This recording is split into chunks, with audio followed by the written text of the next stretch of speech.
then Nahash the Ammonite came up, and encamped against Jabesh Gilead. And all the men of Jabesh said unto Nahash, Make a covenant with us, and we will serve thee. And Nahash the Ammonite answered them, On this condition will I make a covenant with you, that I may thrust out all your right eyes, and lay it for reproach upon all Israel. And the elders of Jabesh said unto him, Give us 7 days' respite, that we may send messengers unto all the coasts of Israel. And then, if there be no man to save us, we will come out to thee. For then came the messengers to Gibeah of Saul, and told the tidings in the ears of the people. And all the people lifted up their voices, and wept. Then, behold, Saul came after the herd out of the field. And Saul said, What aileth the people that they weep? And they told him the tidings of the men of Jabesh. And the Spirit of God came upon Saul when he heard those tidings, and his anger was kindled greatly. And he took a yoke of oxen, and hewed them in pieces, and sent them throughout all the coasts of Israel by the hands of messengers, saying, Whosoever cometh not forth after Saul and after Samuel, so shall it be done unto his oxen. And the fear of the Lord fell on the people, and they came out with one consent, when he numbered them in Bezek. The children of Israel were 300,000, and the men of Judah 30,000. 9.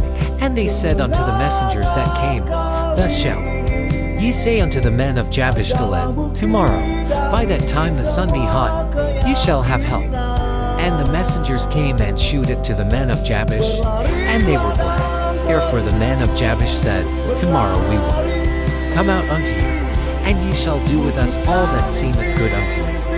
And it was so on the morrow, that Saul put the people in 3 companies, and they came into the midst of the host in the morning watch, and slew the Ammonites, until the heat of the day. And it came to pass, that they which remained were scattered, so that 2 of them were not left together. And the people said unto Samuel, Who is he that said, Shall Saul reign over us? Bring the men, that we may put them to death. 13. And Saul said, There shall not a man be put to death this day, for today the Lord hath wrought salvation in Israel. And then said Samuel to the people, Come, and let us go to Gilgal, and renew the kingdom there. And all the people went to Gilgal. And there they made Saul king before the Lord in Gilgal. And there they sacrificed sacrifices of peace offerings before the Lord. And there Saul and all the men of Israel rejoiced greatly.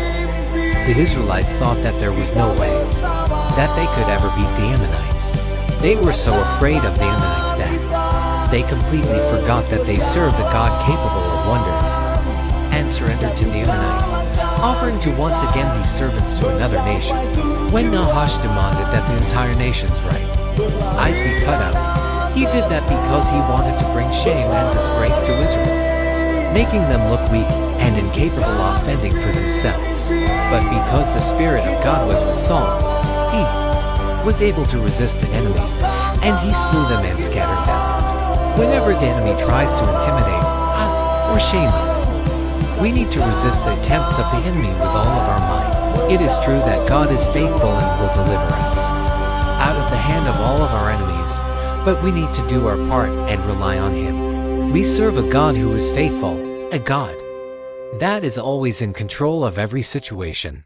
And if we do not allow Satan or anybody to consume our minds with fear, then God will surely bring victory in our time of need.